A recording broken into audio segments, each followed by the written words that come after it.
I'm Connor Old, and welcome back to another episode of Old's Oscar Countdown.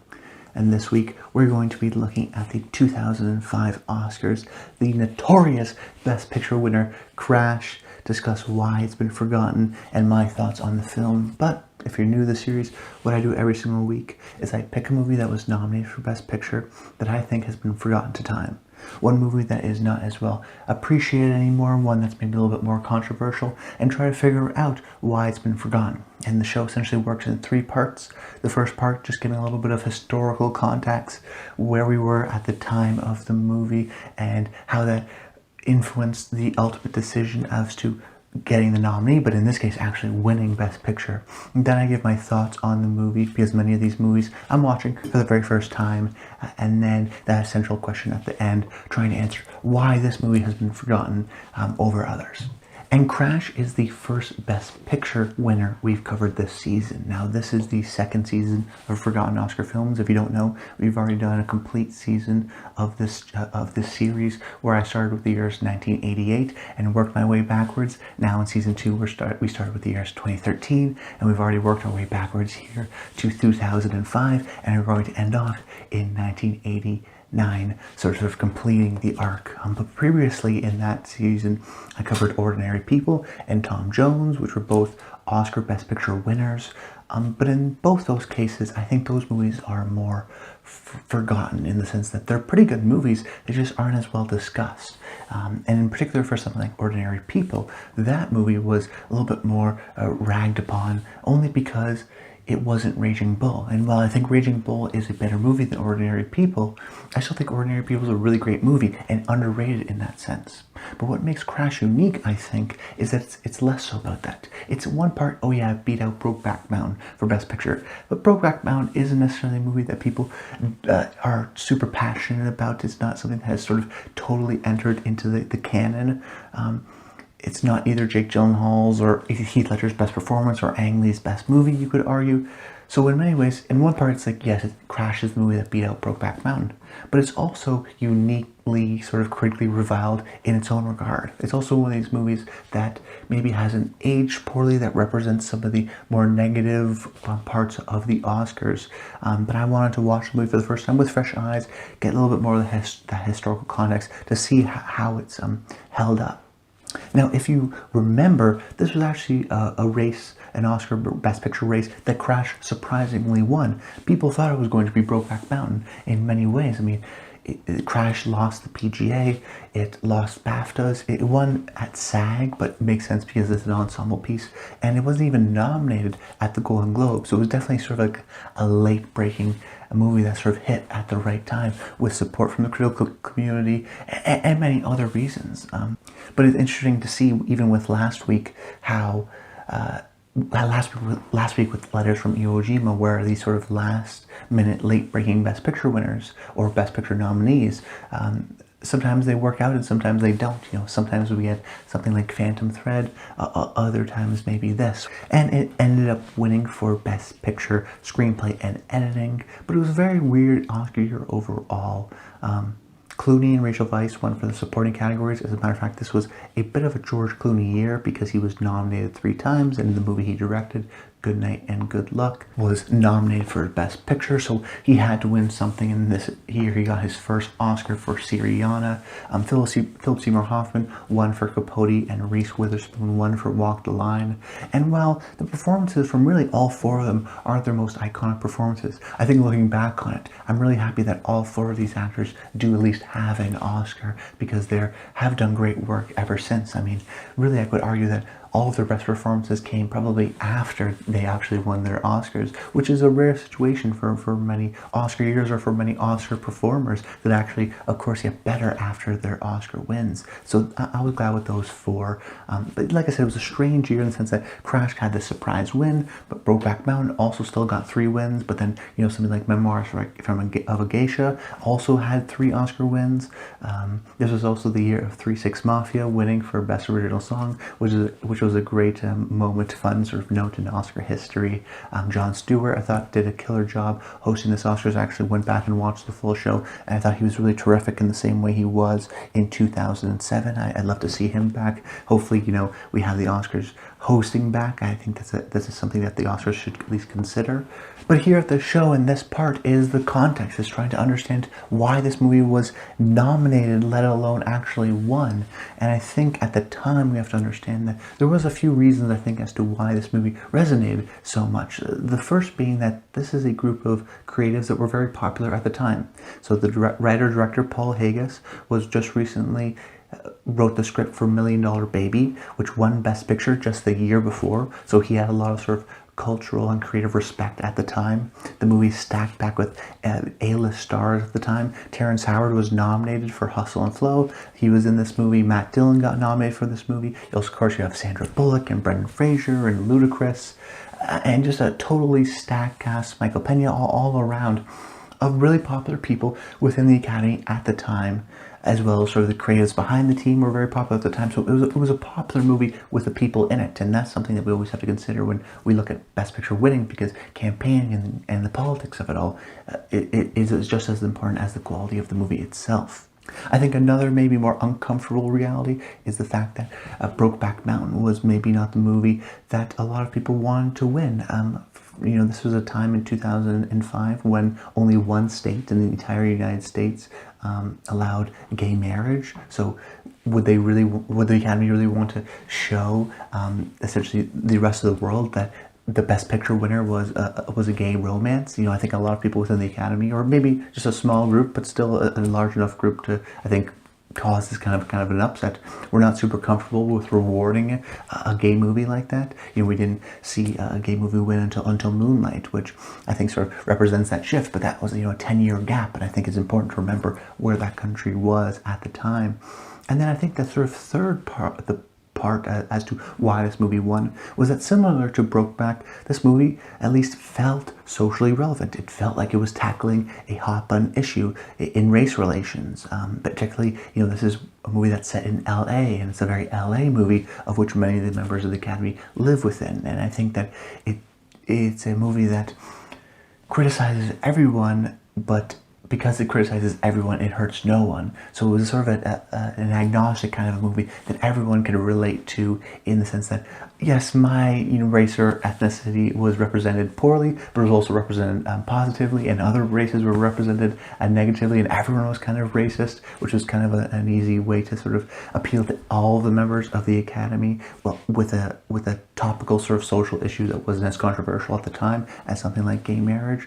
But even at the time, this was a controversial movie. I mean, you read pieces from Roger Ebert where it says, in defense of the year's worst movie, and these pieces have been written 2 months before the Oscars even happened. So this was a controversial movie even at the time, and has sort of continued to be so, but leaned more negatively on the later in recent years. But now transitioning into my thoughts on the film.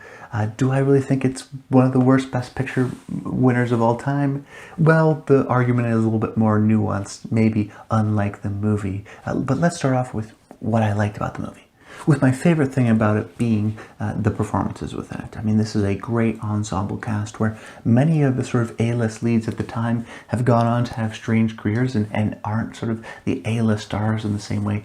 If we look at Brokeback Mountain, the same way Jake Gyllenhaal or Anne Hathaway have, they sort of had these stranger careers where they were A-list at this time, but have not necessarily followed that up later on. But without a doubt, there's some really amazing actors in this movie, particularly Michael Pena and Matt Dillon, and their ability to work with. There's some really great dialogue in the movie, in particular scenes. That this movie is, a mixed bag, because certain scenes like Michael Pena with his daughter is really sort of intimate and heartfelt, and then other scenes, I think, with Matt Dillon are a little bit more provocative, but also very empathetic. And I think the best scenes in this movie sort of toe that line of being provocative, but also understanding and empathetic as to where these characters are coming from, so you really understand them.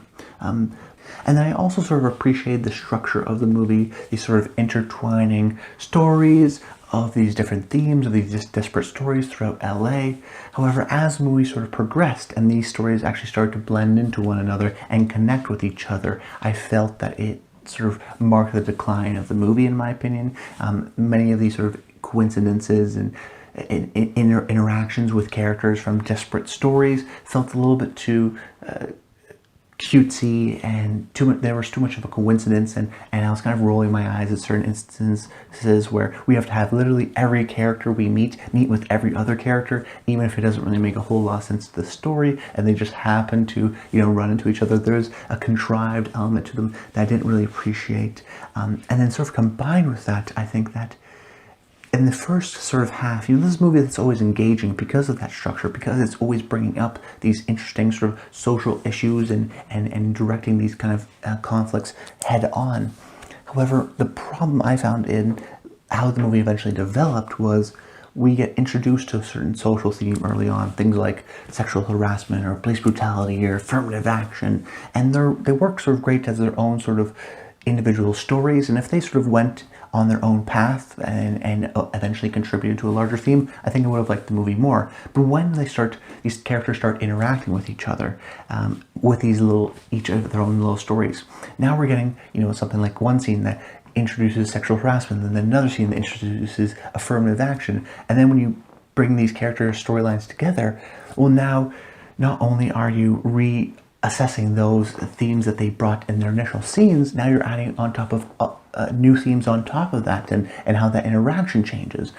And the movie is really ambitious in the sense that it's trying to tackle all these social themes within all these different races and race relations and all these different elements within the movie. However, as the movie progressed and as more and more of these social issues were sort of brought up, I felt that there was less emphasis and less importance placed on dealing with these topics, that the topics were brought up, but they necessarily weren't explored very further or explored with enough subtlety that I think these topics deserve, because they are serious social issues. So by the end of the movie, I just ended up being a little bit confused as to what the message was trying to be. And for a movie that is so ingrained and I think is trying to be a social issues kind of a movie and come out with a statement, I felt like because there were so many different topics and different themes and social issues that I was trying to confront, that oftentimes serious social issues get these sort of throwaway one-liners. And because these characters keep on interacting with each other, it felt a little bit contrived, it felt a little bit too melodramatic, and because these social issues weren't allowed to sort of breathe on their own and give their own subtlety and you know, examination in a 2-hour movie, while the movie feels ambitious, it feels a little bit muddled in its message, and I was ultimately almost left confused as to what the movie was trying to say at the very end.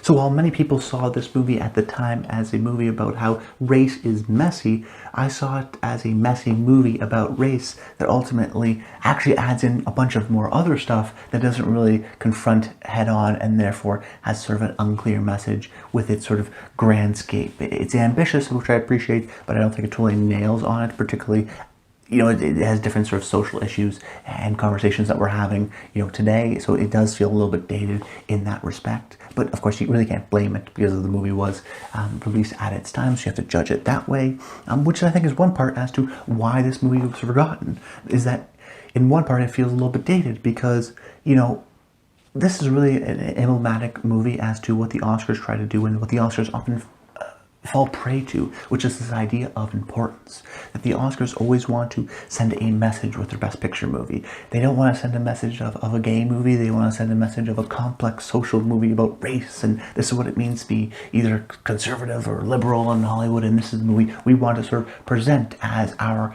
grand kind of winner of the year. And sometimes, you know, people get in their heads a little bit too much. You know, I'd love to see a movie like Mad Max Fury Road get nominated, but instead, you know, a movie like Spotlight, which is a little bit more serious and prestige-y, wins. Even though I think Mad Max Fury Road is going to be a movie that outlasts something like Spotlight, even though Spotlight, excuse me, even though I like both movies equally. I think similarly the Crash situation happens here, where maybe it felt politically relevant at the time, but, you know, 15 years later, it feels less and less relevant. It feels a little bit outdated. The social issues aren't necessarily confronted the same way they are today, and it leaves with sort of a messy, unclear message, mixed bag as to someone who's rewatching it for the very first time. So while I think it was important, and, you know, I'm sure it, you know, clearly resonated with a lot of people at the time and felt important, there is something to picking the movie that feels important at the time versus the movie that you know is going to hold up over the years. But this is also, a movie that we have to remember that, sometimes years of movies aren't that necessarily great. I don't think the 2000s or the early 2000s are necessarily a great time for movies. So it's not like I look at this movie and I go, man, I think Good Night and Good Luck should have easily won. They're all sort of middle of the road movies to me. My personal opinion may have been Brokeback, may have been Capote. I think that's a little bit more of a personal favorite of mine. So it is important to remember, not every movie year is great. Not every movie year is something like 2007.